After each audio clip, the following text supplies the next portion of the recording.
It's time, people. It's been quite a ride. A series that I honestly never intended to keep going, because I didn't think anyone would really be all that interested in, has now seen 3 rounds being completed. Today is the day that we retire the retro anime recommendation series indefinitely. I might bring it back again in the future, but for now, I have simply ran out of 70s shows that I would actually recommend. So until I have more to share, I don't feel it right to keep making this series, as a lot of the fun was tackling the 4 different decades and find a bunch of shows, both popular and less so, and hopefully help people discover some shows they've never even heard about. I honestly hope that you've all enjoyed this series while it lasted, and if you did, then I'd really appreciate it if you would leave it one last like. It's been fun, but it's time to jump into these recommendations for the last time. This time, once again, we're taking a look at the 70s. Up first, we've got the most popular pick, and that is the 42-episode space opera from 1978 called Space Pirate Captain Harlock. This series was produced by Studio Toei Animation and was directed by Rin Taro, who has also directed anime like Metropolis and the Galaxy Express 39 movie. Harlock is based on a manga written by Leiji Matsumoto, who's also written manga like Space Battleship Yamato and Galaxy Express 39. The synopsis for Harlock goes something like this. It is 2977 AD, and mankind has become stagnant. Robots do all the work, the masses are kept tranquil by subliminal messages, and the government officials are lazy, caring only about recreational activities like golf and horse racing. Captain Harlock has defied this insipid mentality, leading a group of like-minded rebels to a more adventurous life aboard the spaceship Arcadia. A mysterious force known as the Mason has invaded the Earth, taking the form of mysterious cloaked women that kill anyone who suspect their nefarious doings, such as Tadashi Daiba, who is now on their hit list. After his scientist father is ignored by the government and killed by the Mason, he joins Captain Harlock and his ragtag group of pirates to assist them as they try to save humanity from the impending alien threat. I've talked about a few Matsumoto shows now, but it didn't feel right to end this recommendation series without recommending Harlock.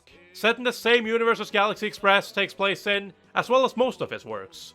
Harlock is a cool space opera where you follow the badass Captain Harlock and his crew as they fight against the invading aliens, the Mason. It is a lot of fun, if a little bit all over the place narratively at times. But what always grabs me about Matsumoto shows is how fun they make the space travels. Seeing new planets, different cultures, and problems, all while trying to fight back against this enemy who can easily hide in plain sight. It's easy to get sucked in, so if you're a fan of Matsumoto works, and you somehow haven't seen Harlock yet, then I suggest that you get on that. Up next we have the slightly less popular pick, and that is the 1973 movie called Belladonna of Sadness. This 1.5-hour long movie was produced by Studio Mushi Productions and was directed by Eiichi Yamamoto, who's also directed anime like Space Battleship Yamato Season 3. The synopsis for Belladonna goes something like this. The beautiful John marries a man named Jean, and the happy newlyweds make their way to the Lord's castle with a cow's worth of money for his blessings. However, the demonic Lord is unmoved by their offering, ignoring their desperate, impoverished pleas. The Lord's wife offers an alternative. John must become the Lord's conquest for the night, in a ritual deflowering. Scarred by the experience, the shaken John receives no sympathy from her husband. Instead, she is neglected. But as John drifts off to sleep, she is met by a strange spirit that encourages her to deliver retribution to those who wronged her.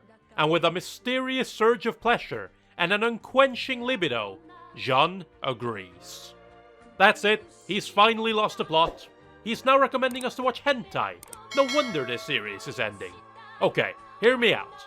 Yes, Belladonna of Sadness is listed on MAL as a hentai. And yes, there are some very explicit sexual scenes in this movie. But it's not what you think. Belladonna of Sadness is basically an art house movie, so expect a lot of symbolism and innuendos.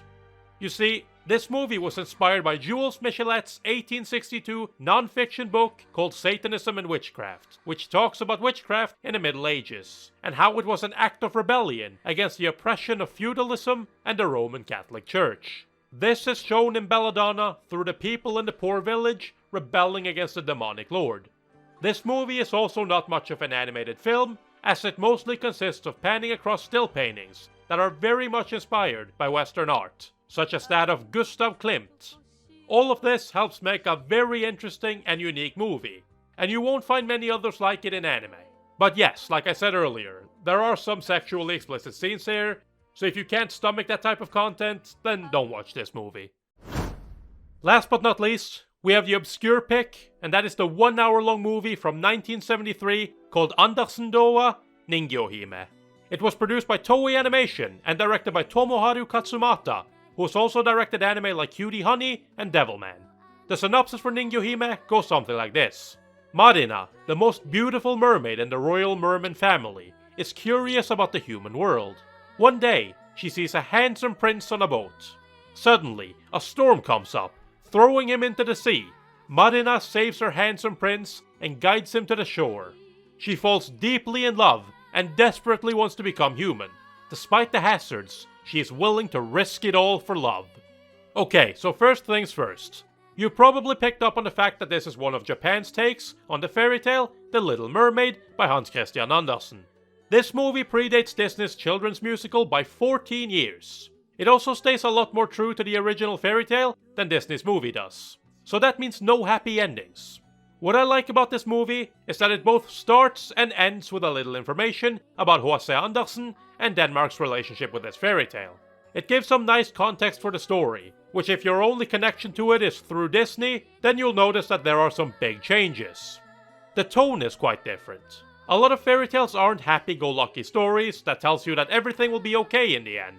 In a lot of cases, they try to teach you more that your actions have consequences, and that is true here as well.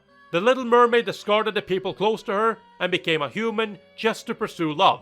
But if it doesn't work out, the consequences will be quite severe, for your actions will always have consequences. You know, comparing this movie to Disney's version, I'd have to say that I prefer this one. Yes, it's not as big a spectacle to watch, and I'm almost 100% sure that your kids would enjoy Disney's version way more. But I'm not a kid anymore. I'm an adult now, and as such, I feel like the story here resonates with me a lot more. And that is why I'd recommend people to check out this movie. So those were the last 70s anime I had to recommend to you guys. Hopefully between Captain Harlock, Belladonna of Sadness, and Ningyo-hime, you found something to your interest.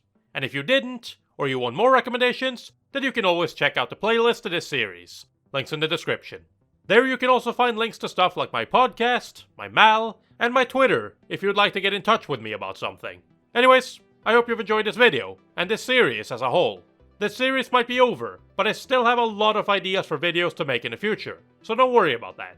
Anyways, don't forget to smash that like button, and subscribe for more anime related content from the Anime Top Scholar. Peace!